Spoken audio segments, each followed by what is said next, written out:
Video को and तक जरूर देखना, क्योंकि इस वीडियो के अंत तक आपको पूरा ज्ञान हो जाएगा कि अभी कुछ दिन बाद मई 25 के अंदर जो एडवांस अकाउंट का पेपर आने वाला है उसमें कहां से कैसी वेटेज आने वाली है, कौन सा चैप्टर कितने मार्क्स का आने वाला है, एमसीक्यूज कहां से आने वाले हैं, बड़े क्वेश्चंस कहां से आने वाले हैं, सब कुछ पता चल जाएगा। और एमसीक्यूज मैं कहां कराने वाला हूं ये भी पता चल जाएगा। इसलिए फटाफट से लाइक करके वीडियो का लाइक टारगेट 30 लाइक्स का पूरा करा दो और कमेंट करके मुझे बताओ सबसे बड़ी समस्या इन दिनों में क्या आ रही है। अगली वीडियो उसी की बनेगी बच्चा पार्टी। हमें मोटिवेशन दो, लाइक टारगेट पूरा कराओ। अगली बात, हमने आपके लिए मैराथन का भी इंतजाम किया। अगर आप ये इंट्रो पार्ट स्किप कर रहे हो तो बड़े नुकसान में रह जाओगे। इस वीडियो का इंट्रो बहुत कीमती है। फटाफट लाइक करके सब्सक्राइब करके बेल आइकन दबा दो, क्योंकि अगली वीडियो सबसे पहले आप तक पहुंचेगी। मैराथन का भी इंतजाम किया गया है। हमने मॉड्यूल 3 का मैराथन अलग विद क्वेश्चंस और सारे अकाउंटिंग स्टैंडर्ड्स का मैराथन विद कंसोलिडेशन अलग, with each and every question of every as least possible time में शूट करके इस वीडियो के डिस्क्रिप्शन में लिंक डाल दिया है। पहली बार भी पढ़ोगे सब समझ में आएगा। कुछ नहीं आता, जीरो से पढ़ना शुरू कर रहे हो, मैराथन देखो सब क्लियर हो जाएगा। इस सिचुएशन में फंस गए हो तो मैराथन तुम्हें पक्का पक्का पार निकाल देगा। 2 पार्ट्स के मैराथन है, वो जरूर देख लेना। साथ ही साथ इस वीडियो के डिस्क्रिप्शन से एमसीक्यू और ले लेना, 30 मार्क्स वहां कवर अप हो जाएंगे। कोई ताकत नहीं रोक पाएगी आपको। अभी भी शुरुआत कर सकते हो पूरा समय, क्योंकि मैंने वो मैराथन शूट ही इस प्रकार से किया है कि जिसको पहली बार भी समझ में ना आए उसे भी, जिसने जो पहली बार में पढ़ रहा हो उसे भी पूरे तरीके से समझ में आए। आइए जरा बात कर लेते हैं, चैप्टर वाइज वेटेज भी बताऊंगा और एमसीक्यूज कहां से आएंगे ये भी बताऊंगा। सी इंटर एडवांस अकाउंट्स मई 25। 2 मिनट दीजिए अपने आप को। वीडियो 2x पर 3x पर मत देखो रे प्रीमियम वालों। बच्चों सबसे पहले जो आएगा ही आएगा, जिसके बारे में मना करना एक बहुत बड़ी बेईमानी है बच्चों के साथ। तुम्हें सुन के कड़वा लग सकता है क्योंकि तुम में से बहुत सारे लोगों ने छोड़ दिया होगा। अमेलगमेशन आएगा 14 नंबर का, और अगर आता है अच्छे से बहुत अच्छी बात है, बहुत बढ़िया है। नहीं आता, वीडियो के डिस्क्रिप्शन में जो मैराथन में बताने वाला हूं, मैराथन पार्ट 1 मॉड्यूल 3 का, यानी amalgamation, branch, buyback, internal reconstruction, financial statement, buyback, इन सब का, उसमें टाइम स्टैम्प भी लगे हो, वहां जाके अमेलगमेशन देख लो विद क्वेश्चंस। 2 घंटे में खत्म है।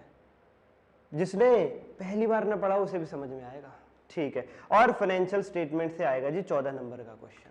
हर बार फाइनेंशियल स्टेटमेंट से आ रहा है और कैश फ्लो से लॉलीपॉप क्वेश्चन आ रहा है पिछले 2 अटेम्प्ट से। तो कहीं ना कहीं मेरा मानना है कि इस बार फाइनेंशियल स्टेटमेंट का जो हमारे हेडिंग है, प्रिपरेशन ऑफ फाइनेंशियल स्टेटमेंट, जिसमें 2 चैप्टर्स हैं, एक फाइनेंशियल स्टेटमेंट और एक कैश फ्लो, इस बार मुझे लग रहा है कैश फ्लो से 14 नंबर का आ सकता है। 1 घंटे में कराया मैंने मैराथन में, हाथ से क्वेश्चन सॉल्व करवा के कैश फ्लो। कैसे, जाओ और देखो। कंसोलिडेशन 14 नंबर, सर यही तो हमने छोड़े हुए हैं, इन्हीं को आपने टॉप पे लगा दिया। अरे इन्हीं को एग्जामिनर चेक करता है, यहीं से पूछेगा बच्चा पार्टी। अंत तक देखो, अभी एमसीक्यूज और एएस के क्वेश्चन कहां से आने वाले हैं वो भी बताऊंगा। यहीं से तो वो तुम्हें चेक करेगा, तुमने क्या छोड़ा, तुमने गलती की हुई है। मैंने 3 घंटे में कराया कंसोलिडेशन। वीडियो के डिस्क्रिप्शन मैराथन पार्ट 2 में देखो, मजे लो, टाइम स्टैंप लगा हुआ है। अगर कहीं और से कर रखा है, डिटेल पूरा सब कुछ आता है, कोई दिक्कत नहीं सर। 30 मिनट में अगर कंसोलिडेशन तुम्हारे बिल्कुल ग्रिप में ना आ जाए ना, नाम बदल देना भाई। इतनी बड़ी बात कह रहा हूं, कुछ सोच करके कह रहा हूं। ब्रांच जैसा इंस्टीट्यूट ने वेटेज बताई हुई है, ज्यादा हाई हाई करने की जरूरत नहीं है। अगर पूरा कर रखा है बहुत अच्छी बात है, पूरा नहीं किया है, जनरल एंट्रीज वाला जो पार्ट होता है ना, रिकंसिलेशन वाला, वो कर लो। वहीं से ज्यादातर 5-6 नंबर की जनरल एंट्रीज आ रही है ब्रांच से। बायबैक, या तो सर जी क्वेश्चन आएगा 4 से 6 नंबर का, या फिर एमसीक्यू में इस बार आने के चांसेस पूरे हैं बायबैक की, क्योंकि इंस्टीट्यूट ने जो 102 पेज की एमसीक्यू बुकलेट जारी करी है वो पूरी मैंने कवर अप करवाई है एमसीक्यू बैच में। इस वीडियो के डिस्क्रिप्शन से ज्वाइन करो और 102 पेज की booklet, 2 RTP, 2 MTP, 2 PYQ, case based MCQs पूरे कवर अप मात्र 5 घंटे में। तो देरी किस बात की है। उसके अंदर, उस 102 पेज की बुकलेट के अंदर बायबैक की भर भर के केस स्टडीज है भाई साहब। तो पूरे मूड में इंस्टीट्यूट बायबैक से एमसीक्यू की केस स्टडी जरूर आएगी, जरूर आएगी। 6 नंबर की, 8 नंबर की, अगर क्वेश्चन आया तो पॉसिबली 4 नंबर का आएगा। और इंटरनल रीको को मैं इस बार केवल और केवल 2 नंबर की वेटेज देकर के चल रहा हूं, ये एक्सपेक्टेड है। क्यों, इंटरनल रीको का बहुत ही भारी भरकम क्वेश्चन पिछले एग्जाम में आया था, और कोई इंटरनल रीको ऐसी चीज नहीं है कि उसे बार बार भारी भरकम क्वेश्चन वहां से पूछता रहे इंस्टीट्यूट। तो इस बार मुझे लग रहा है कि उसको पूरे तरीके से स्किप किया जाएगा, ठीक है। Okay sir, okay sir. और वो एमसीक्यू में आएगा, मेरा मानना ये है। वो 2 नंबर का इंटरनल रीको से एक एमसीक्यू क्वेश्चन बनेगा। तो अब पूरा फुल फ्लेड एमसीक्यू के बारे में ही बात कर लेते कि एमसीक्यू केस स्टडीज कहां से आने वाली है। बच्चों नोट डाउन कर लेना, पूरे चांसेस है, ये पूरा मैंने एनालाइज किया है, पूरा एनालिटिकल आपके सामने मैं पेश कर रहा हूं प्रेजेंटेशन। इस चीज को समझ लेना पूरे तरीके से कि इनसे बाहर एमसीक्यूज नहीं आएंगे, इन्हीं केस स्टडीज में से आएंगे। क्यों, जो एएस मैंने छोड़े हैं, जो यहां नहीं लिए, वो लॉलीपॉप एएस है, वहां से केस स्टडी बनेंगी नहीं। और यहां से अच्छी केस स्टडीज बनती है और इंस्टीट्यूट ने जो बुकलेट जारी करी है उसमें भी यहीं से केस स्टडीज है और एमटीपी वगैरह में भी इन्हीं इसमें से केस स्टडीज है। तो कृपा करके ध्यान दें, कृपा करके ध्यान दें। एमसीक्यूज के लिए AS2 7 9 10 11 12 13 16 19 26 28 29 ये कर लो।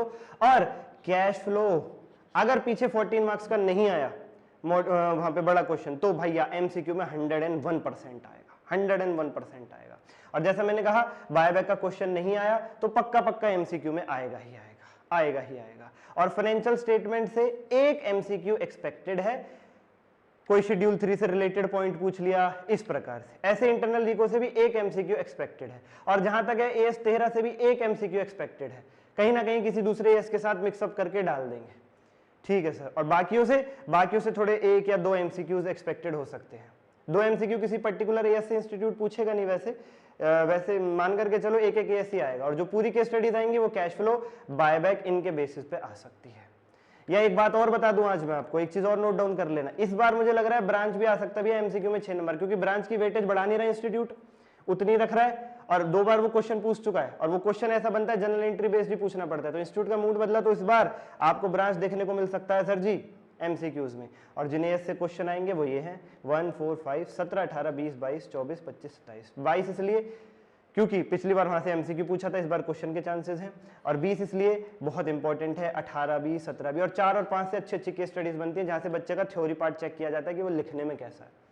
27 से अभी तक क्वेश्चन आया नहीं है, इसलिए पूरे चांसेस है इस बार एक आउटसाइड चांस की 27 को पूछा जाए। और 24 और 25 जो है इनमें से कोई एक, इनमें से कोई एक। 1 भी ऐसा ही है 4 और 5 की तरह। तो फटाफट मैराथन देखो वीडियो के डिस्क्रिप्शन से और 5 घंटे का एमसीक्यू लेकर के कलेश काटो बच्चा पार्टी। इतना कर लोगे सब हो जाएगा। अगर आप हमारा एमसीक्यू वाला बैच ज्वाइन करते हो तो उसी के साथ आपको मिल जाएगी सब चीज, रिवीजन के नोट्स भी मैराथन वाले, और आपको अपना ये टेस्ट भी मिल जाएंगे चेक होकर के, मैं खुद लूंगा चैप्टर वाइज, सारे बेनिफिट्स मिल जाएंगे। और 5 घंटे में ICI की बुकलेट 102 पेज की, 2 RTP 2 MD 2 PYQ की केस स्टडीज, सारा एमसीक्यू पार्ट हो जाएगा। आज के लिए इतना ही, धन्यवाद।